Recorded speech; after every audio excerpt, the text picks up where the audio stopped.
bem-vindo a mais um Papo M3 Realidades. Estamos iniciando o mês de agosto. Bem-vindo, né, mês de agosto, e você é o nosso convidado muito especial para acompanhar junto com a gente o nosso podcast, que tal? Muito especial. Já acompanha a gente nas redes sociais, estamos disponíveis para vocês. Segue a gente para você ficar por dentro de todo o conteúdo que vai ser dito aqui, que você vai acompanhar também junto com a gente no decorrer desse mês. O mês de agosto é um mês muito especial e tem datas para serem comemoradas. E o nosso entrevistado de hoje também tem a ver com uma dessas datas de comemoração, tá?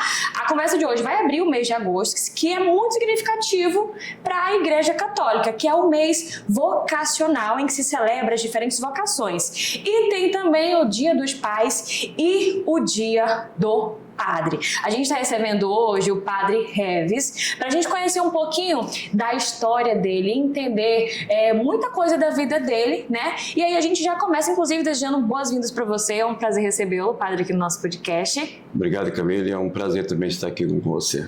Vamos falar então um pouquinho sobre a sua vida? Acho que a gente pode começar um pouquinho falando sobre descendência indígena. Fiquei sabendo que o senhor tem descendência indígena. Assim, a minha mãe que já faleceu, era Wapixana pura, né? E eu tenho 95% de Wapixana, 5% da realidade branca. Meu pai não era Wapixana, não é Wapixana. E entre minha mãe e meu pai foi um caso, sabe? Um caso, como diz assim, um encontro, tudo mais, nasceu essa coisa bonita que sou eu. Aí então, eu fui criado praticamente por ela, né? Ela se casou, depois ficou viúva, meu pai casou também, teve outros filhos. Mas não, assim, a minha infância toda, a minha primeira infância, tem todo o princípio dos wapixianos, né? A forma de comer, a forma de caçar, a forma de dormir também, até hoje dormir em rede, não consigo dormir em cama. Né? Então, e depois também todo o pensamento a cosmogonia do povo wapixana, questão das lendas, da história, dos deuses, também dos heróis, basicamente passados pela mãe. Né? Então, a mãe era da Guiana Inglesa, na década de 40 migrou, tive uma grande perseguição aos indígenas lá, migrou para a região do Tayana, lá já tinha uma piscina também, e ela ficou órfã muito tempo, foi criada pela comunidade. Então essa história começa assim, né? Então entre ela e meu pai nasceu eu e ela me criou, né? Praticamente eu conheci meu pai, já tinha 12 para 13 anos, quando entrei para o seminário também. Né? E fala pra gente como é que foi um pouquinho da infância até chegar aos dias de hoje, se teve momentos difíceis, como é que foi essa trajetória? O 13 de setembro e o Calungá são dois bairros essencialmente indígena. Na verdade, o 13 de setembro, no tempo de criança, ele não era um bairro, era uma comunidade indígena mesmo, até hoje tem lá. Não tinha rua, não tinha nada. E a infância foi justamente ali. Caçava e pescava lá no Igarapé, próximo, né? Piricumã, né? Atravessava o Rio Branco, ia caçar, pescar e colher buriti. Nós somos da cultura do buriti, não é do açaí, que nós somos do lavrado. Então a gente isso aqui eu estou falando com 9, 10 anos, né? Desde criança a gente já trabalhava assim, a gente era ensinado dessa forma. Então, toda aquela região do outro lado do Rio Branco, onde tem a produção de arroz, que acabou com o nosso lavrado, lá agora tem a olaria também, idem. Então, quando enchia o Rio Branco, que baixava o rio, ficavam grandes lagoas, e a gente pescava ali. Aquelas lagoas. Né? Então, era 15, 20 curumins de 9, 10, 11 anos, e ali a gente não tinha. Como é que a gente pescava, Camille? A gente pegava, cortava os galhos do carimbezal, carimbé, e ficava um atrás do outro, girando, até daqui a pouco os peixes começavam a aparecer. Aí que pegava o peixe. Aí pegava o peixe, só aquele que era necessário e aquele que estava no tamanho de consumir, né? Os pequenos a gente deixava, porque depois voltava, para pegar novamente, né? E ali também tinha o buritizal. Você sabe que no lavrado, onde tem buriti, tem água embaixo, né? É que às vezes parece uma serpente, tem água ali embaixo. E assim eu fui ver, a gente cortava o cacho do buriti, empurrava dentro do igapó, que é aquela água que fica debaixo. Aí depois de 3 dias voltava, raspava, colocava, fazia bola e colocava no jamachim e ia embora. Então era mais ou menos assim, sabe? Então era pescava, caçava, e assim tudo de forma assim, bem natural, né? De repente caçava jacaré para comer, né? Então nós éramos em 4. Baixando à noite, às 6, já 5 para 6 horas, e a hora que está mudando a luz, então o jacaré ele fica encandeado, né? Então você pegava a lanterna e colocava no olho dele e ficava parado. Ia pegar. Aí um tinha que pegar no rabo do jacaré, jogar para fora, e o outro tinha que acertar o pau na cabeça do jacaré. Aí conseguia levar. Aí levava. Quando errava que não dava certo. Uma vez eu errei. E aí o jacaré foge. Aí foge. Ou então ataca a gente. Se for mãe, né? Grande, se né? for mãe, tiver filhote, ela ataca a gente, né? Ó, você falou de algumas crianças, né? Essas crianças que andavam junto com o senhor eram o quê? Pessoas que moravam próximo? Eram irmãos, primos? Assim, ó. Porque a mãe praticamente ela é filha única, né? Então porque dentro dessa comunidade a gente se ajuda, então se torna uma grande família, né? A gente partilhava aquilo que a gente tinha, partilhava conforme cada um, não tinha essa questão, é meu, né? Não, às vezes o peixe a gente partilhava e também o buriti também partilhava. Para ter ideia, eu fui conhecer liquidificador com 13 anos, não conhecia liquidificador. Já tinha liquidificador. Já existia. Né? E ali a mãe fazia o caju, porque depois virava uma bebida alcoólica, que é o mocororó. Aí então a mãe apertava e ficava aquela água assim meio transformada, meio cinza. Aí eu pensava que o suco de caju, que a gente não podia comprar, mas a gente via fora que era maguari, era amarelo. Por que o suco da mãe era daquela outra cor, né? Depois que eu entrei no seminário, fui conhecer, foi entender. Eu liquidificador com vaso, depois com água. E ficava daquela cor amarela. Exato, eu digo, puxa vida, eu passei tanto tempo, não sabia. E não sabia. Já que o senhor mencionou sobre estudo, e como foi que surgiu o estudo? Na época, falando também sobre a época, como que era estudar, como foi que nasceu essa vocação para chegar de fato a ser padre hoje? A mãe ela foi batizada na Missão Santo Inácio, do outro lado do Tacutu. Aliás, a igreja de Santo Inácio fica bem na margem do Tacutu, do outro lado é Bonfim, né? Então foi batizada lá e tal. E ali tem uma comunidade muito religiosa, eles são muito religiosos. E aí depois, quando eu me entendi por gente, já morava lá no 3 de setembro, e aí então tinha um padre chamado Padre Segundo, que foi meu padrinho, foi a referência de pai na minha vida, sabe? Sim. E aí ele pegava as mangas da prelazia, enchia a saco de manga, ele tinha um Fusca amarelo, e aí ia levar pra gente. A gente começava a correr atrás do carro, aquela coisa toda. Aí tinha uma igrejinha lá no 3 de setembro, Santa Luzia, que aqui agora é onde é a escola, depois mudou. Aí um dia ele foi e disse, tu quer ser coroinha? Eu disse, quero. E nem sabia o que era.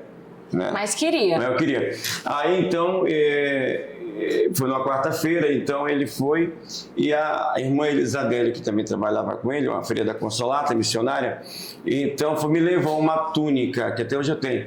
Era uma túnica vermelha e por cima tinha um sobrepeliz branco. Aí pronto, eu tinha 8 anos, né? 8 anos de idade. E aí ele foi, comecei a participar de encontros vocacionais, né? Padre Luizinho Palumbo, irmã que cuidava também das meninas. E aí então eu falei para minha mãe, eu queria ser padre, né? Aí foi passando em coroinha, com 13 anos eu deixei de ser coroinha, fui para o seminário. Na Aparecida, seminário menor, né?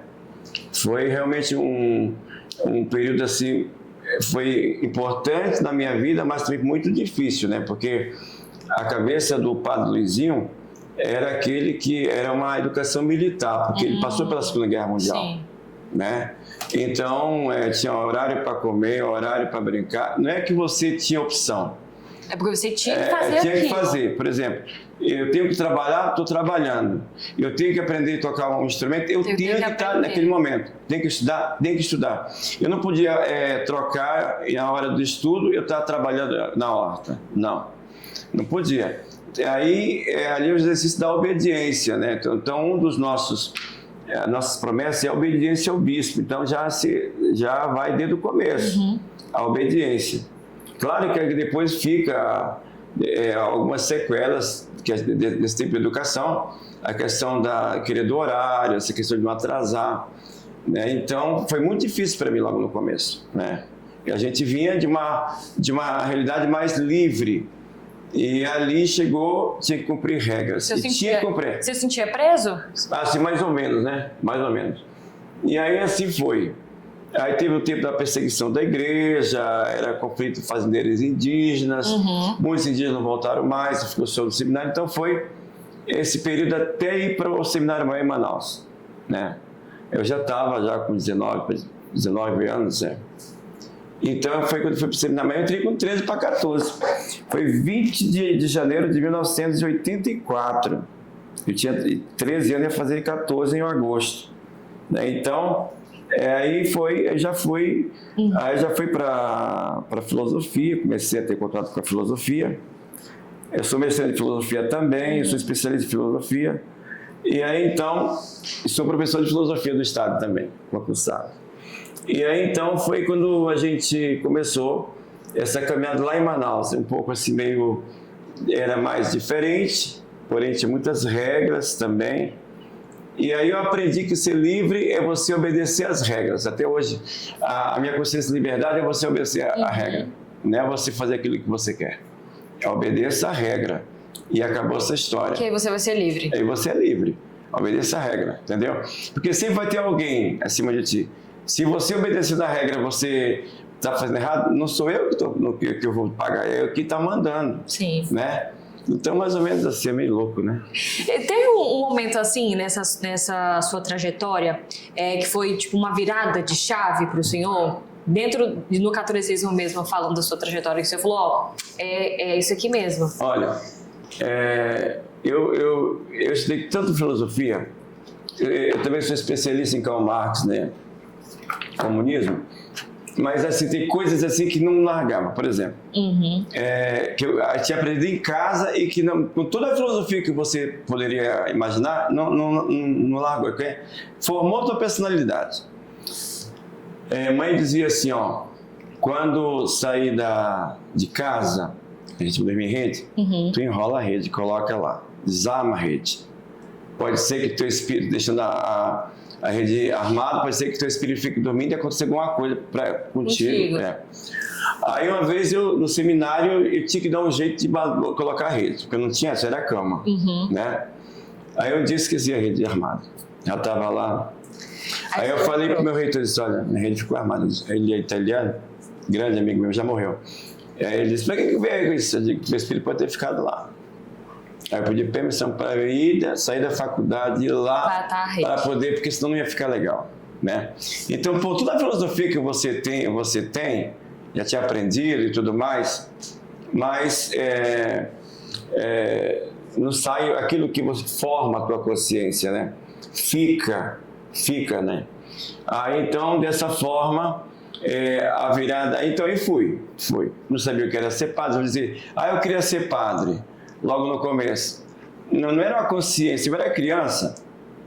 Não tinha nem tinha namorado ainda, que no tempo de 13 anos, no meu tempo, eu não sabia de nada, né? E aí, então, pronto. Aí, quando eu já tinha terminado a filosofia, eu era professor lá em Manaus. Aí um dia, Camille, eu sempre cantei, eu cantava o gregoriano, eu cantava em latim, sabe? Então, eu fui enviado para uma paróquia para ajudar um padre. A Vigília Pascal é chamado a celebração da celebração longa, feito dia de fome, a celebração. Cansativo. Só que aí na primeira tinha uma chamada a passagem, né? A Páscoa, você canta a Páscoa, todo dia, antes de começar tudo. São 12 leituras e tudo mais. Aí eu cantava, né? Aí a igreja fica na penumbra, sabe? Você fica assim quase no escuro, fica só o Círio Pascal, eu cantando. Aí eu levo os olhos para a comunidade, a assembleia, aí eu vi um olho de uma menina que estava me olhando. Nossa Senhora, Aí pronto, aí já fiquei assim nervoso, sabe? Eu sabia que o olhar dela, nunca tinha visto o olhar dela. Entendeu? Eu sei que me chamou a atenção. Aí tá bom. Aí depois eu pedi para um amigo meu saber quem era aquela mulher, aquela menina. Né? Eu fui meio... Me chamou a atenção, eu queria saber o que era. Né? Por que ela estava olhando daquele jeito? E assim, um olhar diferente, sabe? Isso que eu ia perguntar, como é que era? Era um olhar julgador? Era um olhar de admiração? É um olhar que acolhe, um olhar, sabe, era de um olhar acolhida. diferente. Aí pronto. Aí descobriram, tinha um amigo meu que descobriu. Ele não chegou a ser padre, não. Aí pronto, eu encontrei com essa menina. E foi até a gente combinou tal, no cinema, e lá no Amazonas Shopping, não tinha Amazonas Shopping lá, ficar perto da nossa casa. Nossa senhora, quando eu olhava para aquela mulher, meu Deus do céu. Eu não sabia descrever, eu tinha 23 anos já, entendeu? Eu tinha entrado com 13, eu estava com 10 anos de seminário já. Nossa, mãe. Aí ele disse assim, tá bom. Aí eu fui, né? Eu ficava nervoso ao mesmo tempo, né? Que quando ela pegou, ela tomava toda a iniciativa. Eu não sabia de nada. Você não sabia nada? Aí então foi quando eu me apaixonei por ela, né? E assim a minha vida foi sempre muito. Eu tenho que ser, como se diz, verdadeiro comigo mesmo, sabe? Comigo mesmo. Então a gente se encontrou e tal. Aí eu falei, eu digo, eu não vou mais ficar no seminário não, eu saí do seminário. Ia desistir por causa dela? Por causa dela mesmo, não tinha outro motivo. Aí tá bom. Aí a gente se encontrou, a gente teve juras, entendeu? Essas coisas todas. Realmente foi uma namorada para mim. Foi um primeiro amor, digamos assim? O primeiro e único amor? Primeiro e único. Primeiro e único amor. Né? Aí depois, então, quando foi, não deu certo. Aí eu ia sair do seminário. Aí nós temos um diretor espiritual, cada tem um diretor espiritual. E como eu sempre fui muito assim, muito livre, sabe? Nas palavras, nas coisas, sempre muito livre. E aí então eu disse, vou sair. Quando eu fui no domingo, fui para lá, para aquele lugar ali, na paróquia, para despedir do pessoal. Aí quando eu encontro ela com outro. Já estava com outra pessoa? Com outra pessoa. Aí pronto. Como foi o coração? O senhor aí pronto, assim, eu fiquei assim, quase que perdido, né? Porque nesse mesmo dia você tinha pedido para sair, não ia mais seguir com o curso. Não, aí o meu diretor espiritual disse, olha, deixa segunda-feira para tu decidir. Aí acontece isso. E aí foi quando você falou, não, ele disse, não, eu vou seguir. Porque, na verdade, assim, na minha vida, eu acho que, como eu não tinha tido nenhuma experiência dessa, para poder eu seguir o caminho, eu tinha que ter uma experiência antes de ser padre. E essa foi a sua... Foi a minha experiência. Aí depois, quando foi a certeza que eu tinha... Aí pronto. Para poder esquecer, eu me apliquei muito nos estudos. Eu li o Capital 4 vezes, que é o livro, a Bíblia do Comunismo, Marxismo, né? 2.225 páginas. E aí fui estudando muito. Estudei muito, para poder esquecer. E quando você ouviu, já tinha esquecido ou demorou? Nunca esqueci. Nunca esqueceu que a gente está falando sobre ela hoje, né? Aí então, o que acontece? Então depois eu fui morar numa comunidade, eu era do Pontifício Instituto para Missões Estrangeiras, eu estava destinado para Filipinas, meu amigo estava para o Japão, ele foi para o Japão. Eu voltei para Roraima já porque o bispo daqui, que me conhecia de criança, está indo embora, se aposentou. Ele falou para mim, poxa, eu estou indo sem nenhum padre de Roraima, sem nenhum padre, estou indo embora. Ele é italiano, o Dom Aldo Mogiano. E tu vai para as Filipinas, né? Aí falei com o meu superior, pronto, por 5 anos, ele disse, vai fazer essa experiência de 5 anos na tua terra, depois tu volta. Aí pronto, fiquei por aqui. E não voltou mais? Voltei mais, né? Aí foi quando eu com 28 anos já era padre, com 28 anos também já assumi a paróquia de São Francisco, aí pronto. Aí e foi só E já falando nisso, no início de 98 o senhor foi ordenado diácono e no final do mesmo ano foi quando virou padre. E como é que foi esse momento? Porque a princípio você ia para outro local e ficou em Roraima, né? Aqui era muito complicado, Camille, porque na verdade havia um conflito entre fazendeiros e indígenas, né? Tinha um conflito muito grande, uma perseguição dos padres também muito grande. Tinha pessoa que quando falava de padre, falava de índio e ia embora. Tinha pessoa que saía da igreja mesmo, ia vazia. Aí tinha gente que não ia mais na igreja. Aí uma vez, essa é uma amiga minha hoje, ela disse, eu vou para a catedral, aí lá o padre começou a falar mal de novo também. Ela passou um tempo sem ir para a igreja. Aí um dia ela foi na igreja de São Francisco e estava lá, disse, pronto. Agora, nem além de falar de padre, mandaram um padre índio para cá para a gente. Para poder falar com a gente. Foi muito difícil no começo, eu fui muito discriminado mesmo. Né? Por causa da... porque assim, os padres daqui eram italianos, altos, olhos azuis, né? E eu sou daqui, né? Indígena. Todo mundo de origem indígena, então foi muito difícil até chegar esse processo, né? Mas desde o começo, uma coisa eu aprendi.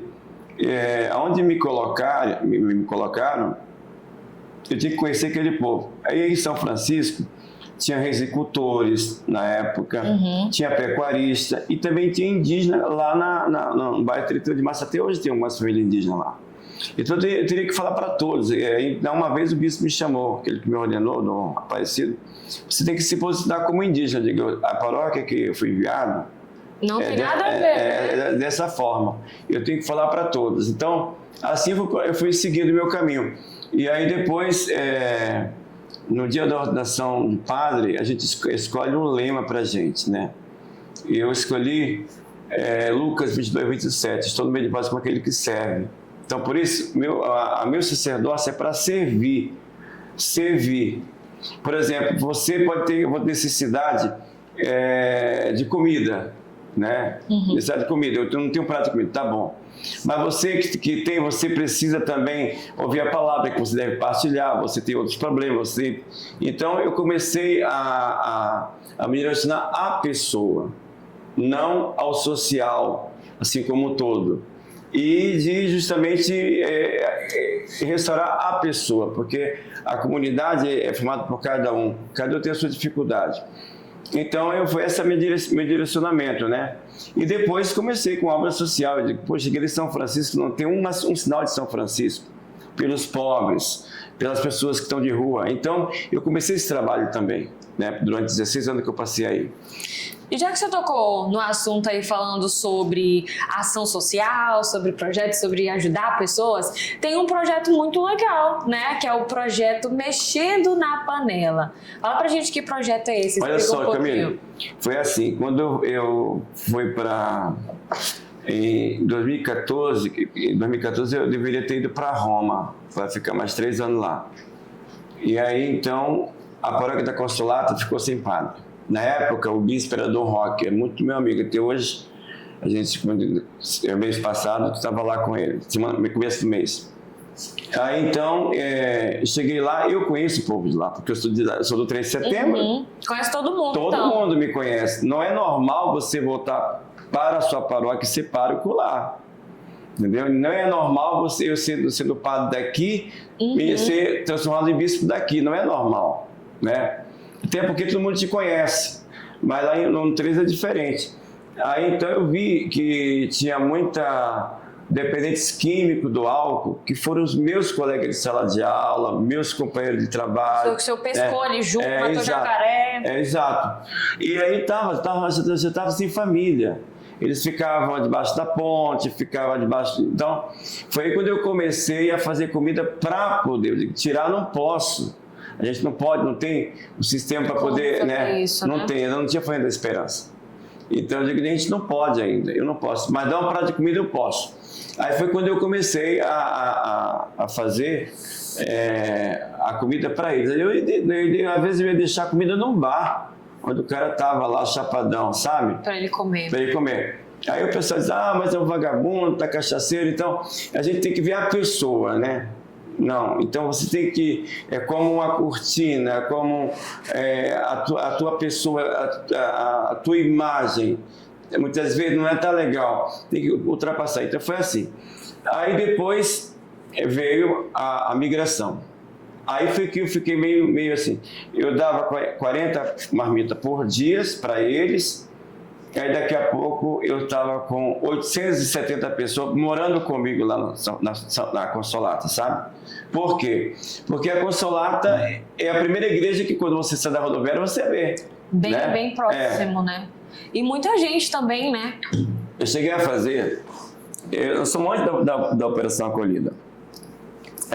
Eu tenho muitos amigos, muitas pessoas que me ajudam. Porque sabe, o trabalho que a gente faz é um trabalho que não é para mim, sabe? Sim, é para as pessoas. É para as pessoas. E tudo que se dá para a gente, chega o destino. Aí, então, foi quando, no período do inverno, muita chuva, eles estavam começando a fazer as barracas lá na Praça Simão Bolívar.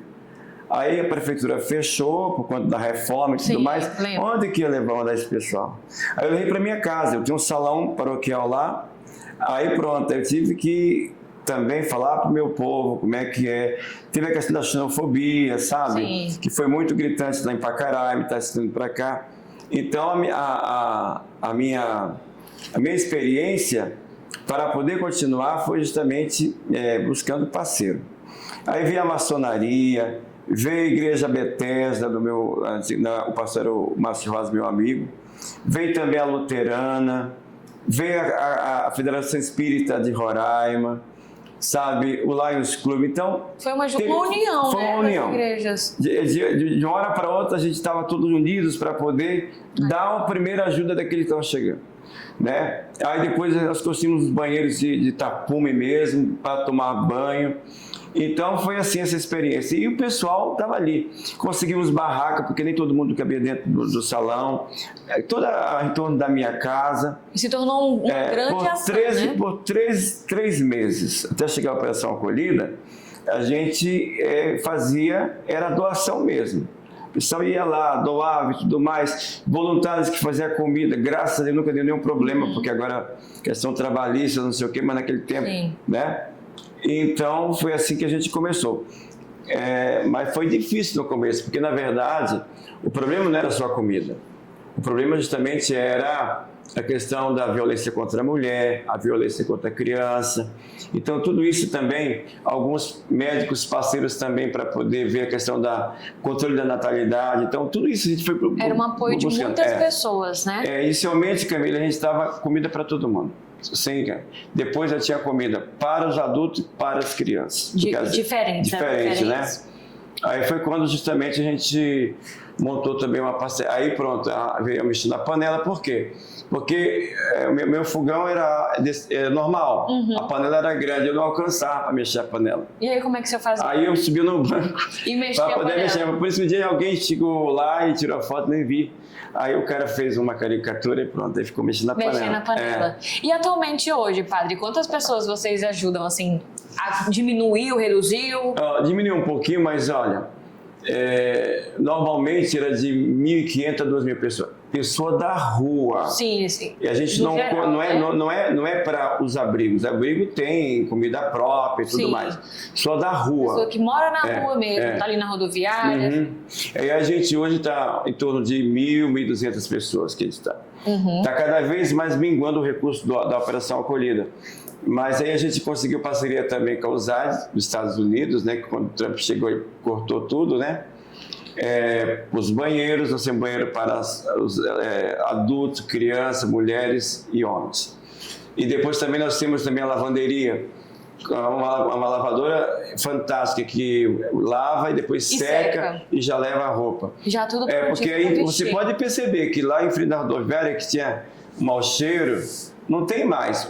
As pessoas que andavam com mau cheiro, não tem mais, porque lava a roupa lá em casa. E já está limpo. Já estava limpo, né? E depois também veio com a Fé e Alegria, que são os jesuítas, que dá assistência às crianças em turno contrário à escola, para poder também preservar a criança, ajudar a criança na questão da educação também, né? Então foi assim, mais ou menos assim. Então a gente continua até hoje, né? E ações como essa, acredito que fortalece a igreja? Porque o senhor é uma pessoa como um exemplo, né? A pessoa que está ali para dar força e chamar outras pessoas também para ajudar. O senhor percebe que fortalece a igreja? Lhe fortalece também? É assim, porque na verdade, a gente não procura quem chega lá, a gente vê a pessoa. Ninguém não quer saber se é venezuelano, se é brasileiro, se é católico, se é protestante. Não. Continua a mesma coisa, né? Mesma coisa. Então, eu me fortaleci como pessoa, assim, me tornei melhor como pessoa. Eu, né? Muito melhor. Então, isso foi uma bênção para mim. Depois de toda, eu não fugi da raia. Depois veio a pandemia, a gente continuou dando comida, né? Eu continuei fazendo a missa pelas redes sociais para poder manter a igreja através do dízimo, da oferta, das doações. Graças a Deus nunca faltou, né? E aí depois já fazia, né? Também eu fiz tantos eventos comigo mesmo, sabe? Fiz show, fiz não sei o que, tudo pela internet, né? Para poder fortalecer aqui. E depois. Né? Então hoje tem muita gente que vai e depois na Consolata muita gente que vai também. Como igreja, eu acredito que a gente ficou mais unido, porque na verdade a Consolata acabou ajudando todo mundo. São 7 comunidades, mais uma capela. Então acabou se fortalecendo como comunidade também, né? É ajudar o outro. Eu sempre digo nas homilias, não é normal o cara ficar no meio da rua, não é normal o cara não ter o que comer. Eu fui dormir uma vez com ele lá debaixo de uma cachoeira lá em frente da rodoviária, para saber como é que é. Você ia perguntar, né? E como é que foi? Foi assim, primeiro que é horrível, né? A questão do seu lugar. Mas tem outras coisas bonitas que eu aprendi. A partilha. Eles partilham tudo. Depois o cuidado um com o outro. Mas não, sabe? Sim. Enquanto um dorme, o outro vai acordado ali. Então, o cuidado, a partilha, a acolhida dentre eles, sabe? Esse aqui é a Eucaristia.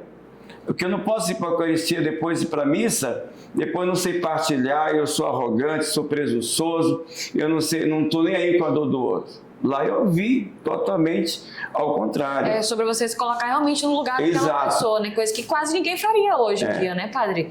De se colocar no lugar de uma pessoa que vive assim, né, em extrema vulnerabilidade. Pois é. Então, foi uma experiência, para mim, muito interessante, né? Eu só pedi que não chovesse, porque eu ia ficar lá dos mesmos jeitos. Mas não choveu no dia? Não, graças a Deus não. Levei o edredom, só um sabia que eu era padre. Por isso que me acolheu. Não sabia.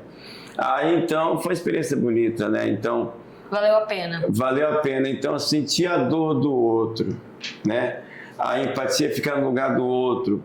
A misericórdia é você abraçar o outro com o teu coração, né? Então, foi uma experiência muito bonita. Eu não conto para ninguém, né? E depois nem gosto de aparecer, não gosto de aparecer, não. Porque, na verdade, você fala assim, a obra de Deus, nós levamos Cristo, né? Esse é o nosso Cristo. Ver Cristo na pessoa, uma pessoa bonita, tudo bem. Agora você vê Cristo numa pessoa que está ali jogada, a pessoa que não tem o que comer. Muitas vezes, Camille, também, às vezes o cara não gostava da nossa comida e jogava ali. Jogava. Mas deixaram não, aí eu falei assim, falava para o meu pessoal, olha, esse pessoal está vindo de Venezuela, às vezes a pé, foi humilhado, assim, assado, frito. Então, nós que temos que compreender. Não temos que ficar zangados porque jogar. A minha avó teve uma conferência sobre a questão alimentar. A mulher falou assim, olha, não é porque a gente vem para cá que a gente não tem o que comer, que tem que comer qualquer coisa. Eu digo, minha senhora, a gente dá aquilo que nós temos. Se tivesse melhor, claro que eu daria melhor. Eu não estou ali, tanto é que todo aniversário meu, eu chamo o pessoal da rua para almoçar comigo, que já come todo dia em casa. Eu chamo, aí eu faço um almoço mais... especial. Especial e tal, eu até canto pro pessoal, entendeu? Falando em data especial, mês de agosto é repleto de datas muito especiais, né? Dentre elas, a gente tem o Dia do Padre, gostaria muito que eu falasse um pouquinho sobre isso, e já entrando também na comemoração dos Dias dos Pais, que são 2 datas importantes, tem representação também muito importante. Exato, padre é pai, né? É o pai. Então, é por isso que eu posso ter minhas falhas, meus pecados, mas quando alguém me chama, eu sempre vou, porque o pai e a mãe não têm horário de atendimento, não tem. Para mim também não tem. Entendeu? Eu fiquei no meio o bispo queria me tirar porque ficou com medo de ficar maluco, mais do que eu já sou. Ele disse, não, eu vou ficar aqui, porque se eu não fizer isso, eu vou fazer o quê? O pessoal está aqui, vou fazer o quê? Eu vou para um lugar melhor, por quê? Eu quero ficar aqui. Eu quero ficar aqui, entendeu? Então, hoje eu tenho vários sequelas, não consigo ouvir crianças chorando, que dá uma emoção. Então, Camille, o padre, ele é para servir mesmo, para se doar, sem reserva. Pode ter outro tipo de situação, tá? Ninguém pode, cada um é um, né? O que eu faço, o outro não faz porque é meu, não é dele, então ele faz outra coisa, sim, né? Mas a vocação de ser padre é justamente de ser o pai de todos, né? E pai com jeito de mãe também, aquele que deve acolher. E o pai, né? Tem a passagem do Evangelho, não me recordo que é o capítulo e o versículo. Na terra não chamei ninguém de pai. Um só é vosso pai, aquele que está no céu. Jesus fala. Mas não é que não deve chamar. O pai, ele não é em si. Ele deve ser a presença de Deus na família dele. E Deus que é pai. O cara que é de misericórdia. O cara que acolhe. O cara que abraça. O cara que defende a família. Sim. Isso é importante, sabe? Assim como a mãe também. Uhum. Então, é importante essa data. Como eu te falei, eu não fui criado com meu pai. Conheci porque eu fui atrás e tinha 13 anos, antes de entrar para o seminário. Mas tem o padre segundo, que foi a minha referência de pai, era um padre, meu padrinho também, não chegou a vir a ser padre, né? Tinha o padre Bruno também, que foi meu pároco no tempo que eu entrei para o seminário, e fui para a Itália, nós nos encontramos ali, depois no mês seguinte ele morreu. Ele trabalhava nas montanhas. Então, eu digo assim, quando domingo passado teve a questão do Pai Nosso, o Pai Nosso, ou Pai, chamado de Pai, é a referência do amor que se doou para você. Pode ser teu pai, pode ser só tua mãe, que você foi criado só com mãe, um tio, uma avó, um vô. Esse amor que se doa, que se refere à questão do pai, né? Então, para nós aqui, nós somos 4 padres da diocese, só 4. Eu, Josimar, Mauro e Jefferson. Está vindo uma coxia agora, que é o Djavan, que já foi ordenado diácono. Daqui a pouco vai ser ordenado padre. Só assim, para todo o estado de Roraima. Nós temos vários missionários. Se um dia os caras quiserem ir embora, só vai ficar nós e o bispo. Só né? vocês. Só. Então, a vocação aqui em Roraima é muito minguada, né? Muito minguada. Mas, seja a questão do padre ou do pai, essa é a referência do amor, da misericórdia, da acolhida.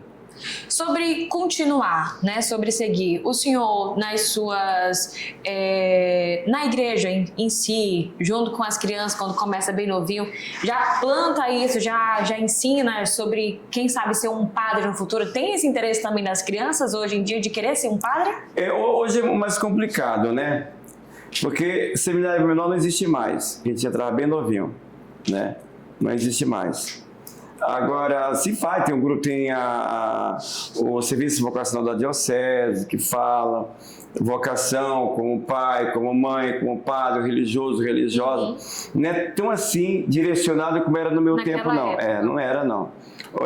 Quando falar em vocacionado, falar ser padre ou ser religiosa. Pronto, só era isso. E hoje existe mais do que isso. Aí vai, e tem a vocação do catequista, da comunidade, do coordenador da comunidade.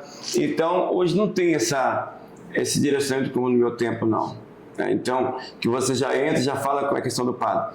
Por exemplo, por que eu nunca me interessei que desde o começo, quando eu pensei em ser padre, com 9, 10 anos, e o padre segundo dizia assim, olha, padre não vai poder casar.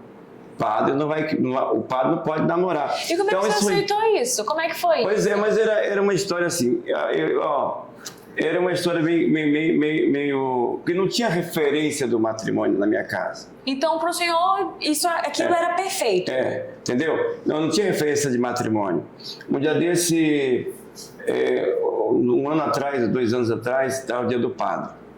Eu celebrei na comunidade de Santa Luzia, no 3 de setembro. Aí tinha um garotinho que ele, acho que 9, 10 anos, que ele rezava alto, cantava e tudo mais, eu disse, fiquei olhando para ele. Aí quando eu passei perto dele, tu quer ser padre? Ele falou, não. Eu digo, por que tu quer casar? Ele disse, Por que tu quer casar com tanto novo? Aí sabe o que ele falou para mim? Porque minha mãe e meu pai são casados, são felizes, só isso. Então ele vê. Eu também quero. Eu também quero aquilo. Né? Eu quero aquilo, porque criança você não ensina conceito, mas você tem o exemplo, a atitude que educa a criança. Sim. Né? Então ele vê que o pai e a mãe são felizes e quer ser do mesmo jeito. E não vai né? querer ser padre por isso. Então, vamos ali. Então tá bom, tu não é do meu time não, falei pra ele. Então pronto, não vai querer ser padre, então tudo bem. Mas o senhor prega sobre isso, eu falo sobre isso. Eu falo sempre do ser padre, nas minhas homilias também, como eu consegui. É impossível, eu digo, eu só queria...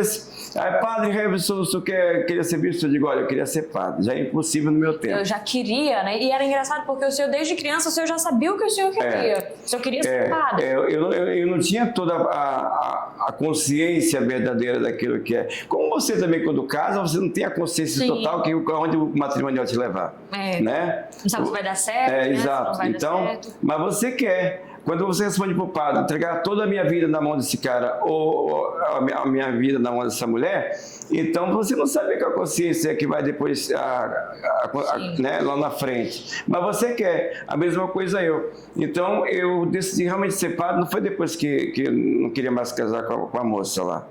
Mas é justamente uma comunidade, tinha eu, Padre Márcio morreu, Juliana, que é bispo emérito de Parintins, o Cassiano, que foi para o Japão, José Psedran, que está na Itália, e Luigi Confalonieri, que já faleceu. Nós éramos 6.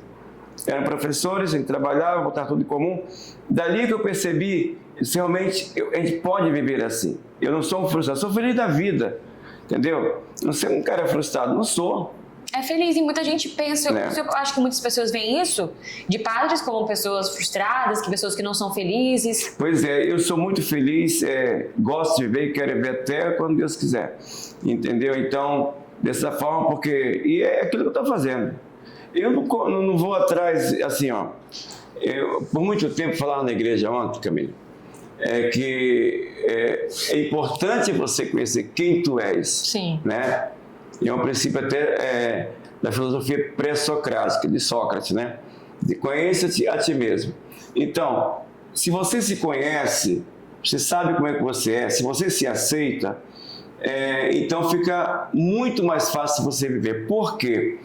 Porque no começo, quando eu era padre, no começo padre novo, então falava fofoca para cá, eu ficava preocupado. O amadurecimento me fez assim, eu não sou isso que estão falando, eu sei quem eu sou, então pronto, eu não me preocupo, né? Então a mesma coisa, eu não sou aquilo que falam de mim, eu não sou nem o meu pensamento, né? Então é importante isso também. Então a felicidade vem daí, porque na verdade você tem que também ser presença de positividade na vida das pessoas, você tem que ser presença de alegria. Eu não quero ser um cara que vai sair daqui, aí, esse cara tem um pensamento negativo, eu fiquei pesado e tudo mais. Não. Porque você transmite para as pessoas isso, né? Se a pessoa já pegou uma energia boa, ela já vai pegar essa energia boa, já vai sair mais feliz, você pensa assim também? Também, porque na verdade, assim, eu tenho uma venda no Perpétuo Socorro, dá muita gente sempre. Terça-feira são 3 horários na consulado. 6h30, 11h30, 18 horas. E tem 19 dentro lá em Santa Cecília. Mas eu faço porque eu acredito. Sim. Eu não faço assim por um ritual da igreja, não. Não é uma mentira para o Senhor. Eu faço, eu sou devoto de Nossa Senhora do Perpétuo Socorro. É uma experiência minha de religiosidade popular. Mas eu acredito. Então, se eu não acreditasse, então pronto. Então, se você acredita, você passa essa positividade, essa verdade para as pessoas, então pronto, não precisa você fazer mais nada. Alguém vai estar lá junto contigo também. Sim. Né? E as pessoas vêm como imagem, né? Com certeza. Vamos então para um papo mais descontraído? Umas perguntinhas assim para tirar dúvida de quem está em casa, quem está assistindo gente? Pode ser? Pode. Vamos lá? Então vamos. Um hábito simples que te faz feliz. Rezar de madrugada. Por quê? Todo dia. Porque é hora do silêncio, é hora que eu estou melhor. E eu também estudo de madrugada. Então, para o senhor é o melhor horário para melhor horário. Para estudar. É horário. É a hora que eu visito os meus amigos, é a hora que pessoas precisam de oração que me pediram, né? A madrugada, 3 horas. Outra, uma comida que tem gosto de lá, aquela comida que o senhor come, aí o senhor lembra de quando o senhor comia jacaré, de quando o senhor pescava com o menino. Sabe, a da morida até hoje eu faço. Até hoje o senhor faz? Eu sei cozinhar mesmo, né? Eu aprendi por onde eu passei a ser cozinheiro gourmet mesmo. Eu faço mais a comida italiana. Mas o que me faz mesmo lembrar de tudo é a da morida. Até porque eu comia escondido da mãe. O senhor não podia? Por quê? Porque tinha pimenta. Ah! Mas não é por causa que na cabeça dela, ela dizia que menino que comia pimenta ficava muito aceso por mulher. Aí ficou na minha cabeça, né? Aí então eu, escondido, né? Aí, velho, o tucupi, aquele tucupi amarelo que eu não conheço, e tem o ipichu, né? Que é o tucupi preto, que é da Guiana. Então você vai misturar até hoje, e muita pimenta, né? Muita pimenta, pra deixar a boca do bem. Exato, e depois também assim, né? A nossa pimenta é a malagueta, né? Que te protege, é uma bebida espiritual. Né? Sim. Na vida espiritual, quando eu vou para a Serra da Lua, eu como 3 pimentas malagueta para ter que mastigar mesmo. Para dizer que chegou. Não, é para te proteger do espírito do lavrado. Mas não é todo mundo que aguenta, né? Comer 3 pimentas. Não, mas eu tô acostumado. Quando o senhor fizer essas amoridas, o senhor chama a gente para comer. Mas é bom, eu sempre faço mesmo, é verdade. Não, todo mundo gosta. Vamos lá, uma música que é a trilha sonora da sua vida, um hino, uma canção. Eu gosto todas de Roberto Carlos, todas. Café da Manhã do Roberto Carlos, eu gosto demais. Mas tem uma específica, essa, Café da Manhã? É, Café da Manhã.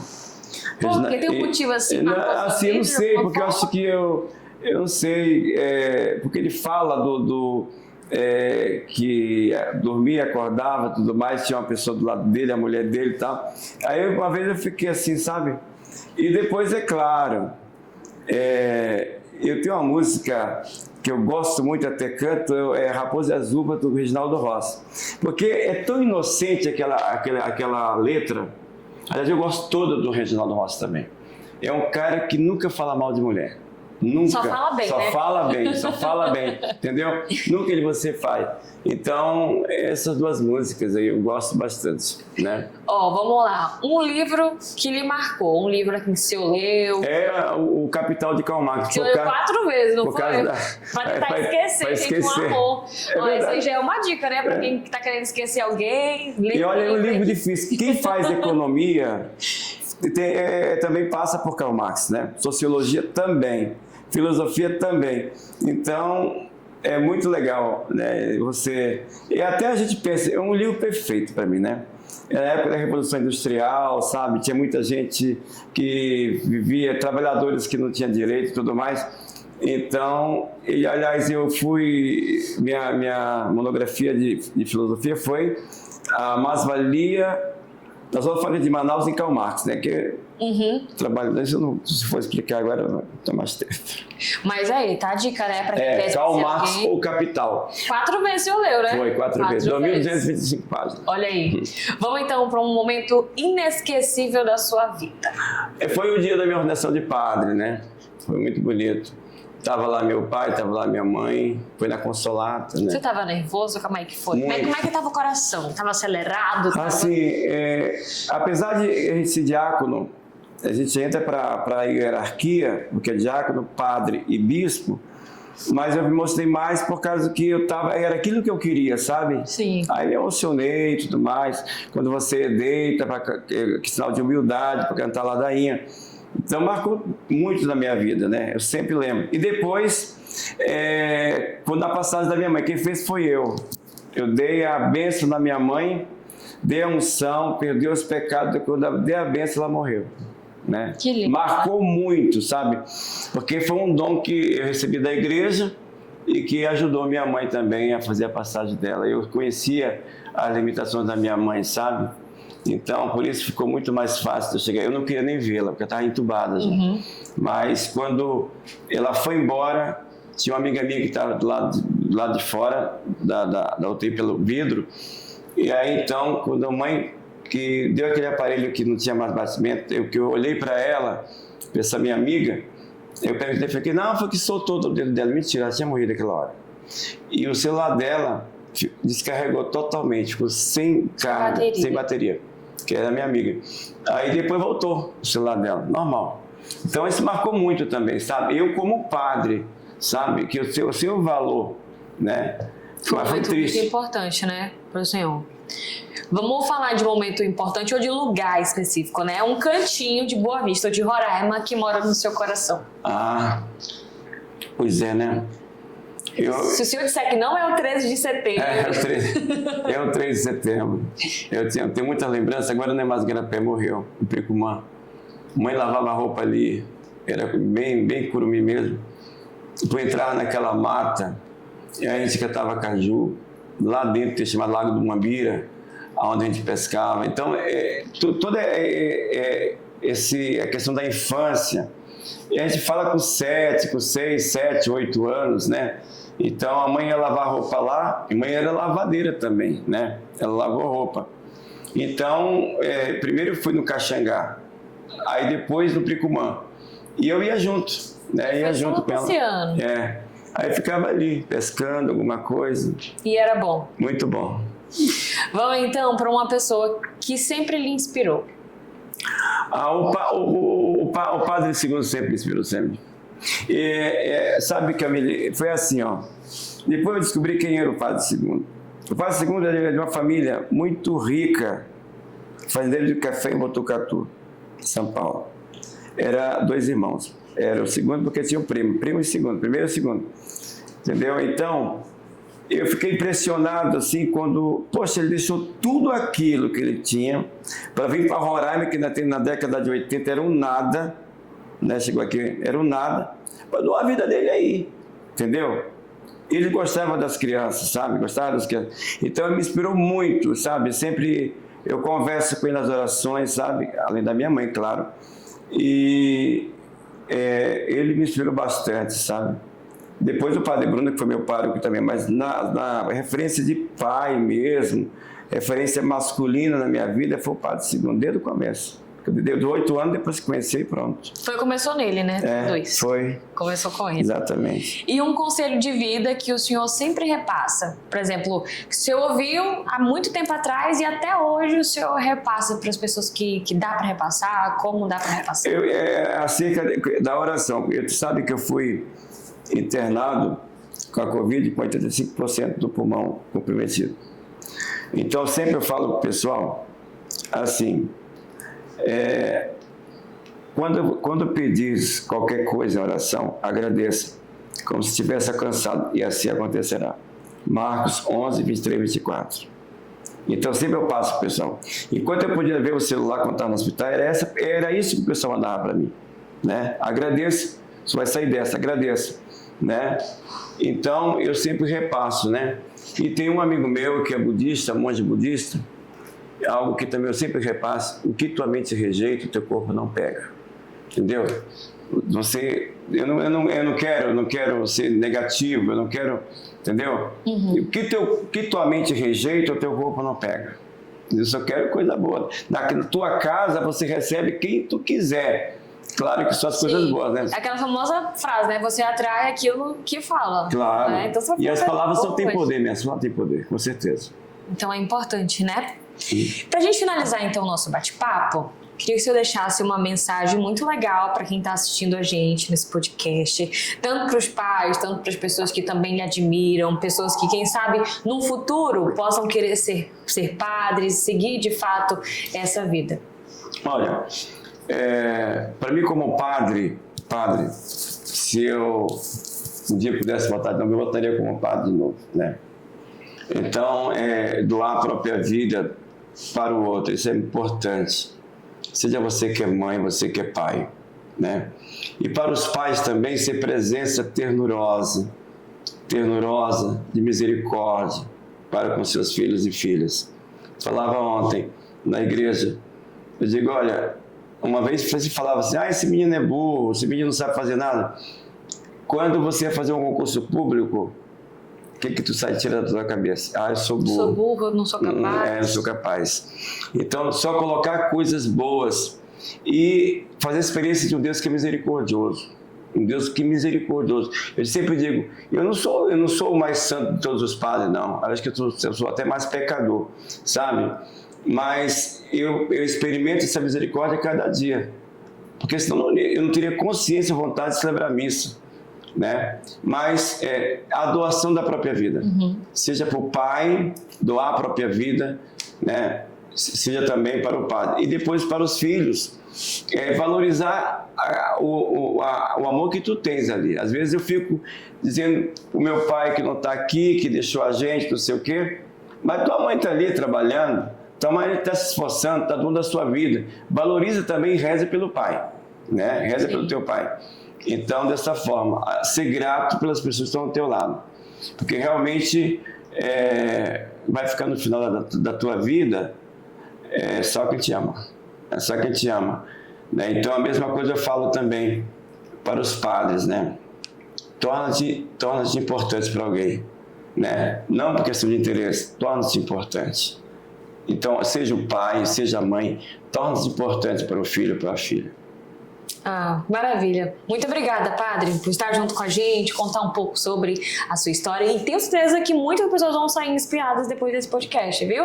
E aí, para falar sobre lembrança, deixar aí um momento a gente marcado na sua vida, a gente vai lhe dar uma lembrancinha, um presentinho singelo, para que toda vez que o senhor olhar assim, for tomar um cafezinho, o senhor vai lembrar da gente e vai lembrar que veio com aqui certeza, Camille, eu tenho coleção, eu adoro xícaras. Eu tenho mais de 150 xícaras. Olha aí, mais uma então entrou pra coleção. Eu guardo com muito carinho as xícaras, porque faz parte sempre de uma história que eu vivi. E sabe? Vai ser a história do Papa Me Traz Realidade. Com certeza. Então, muito obrigado. Obrigada, Fábio. Deus abençoe. Foi um prazer. Obrigado. Então tá aí, gente, esse foi o nosso papo, nosso primeiro papo do mês de agosto. Então tem muita coisa ainda no decorrer desse mês e você é o nosso convidado muito mais que especial. Fica ligadinho junto com a gente, reforçando. Acompanha a gente nas redes sociais para ficar sabendo de tudo.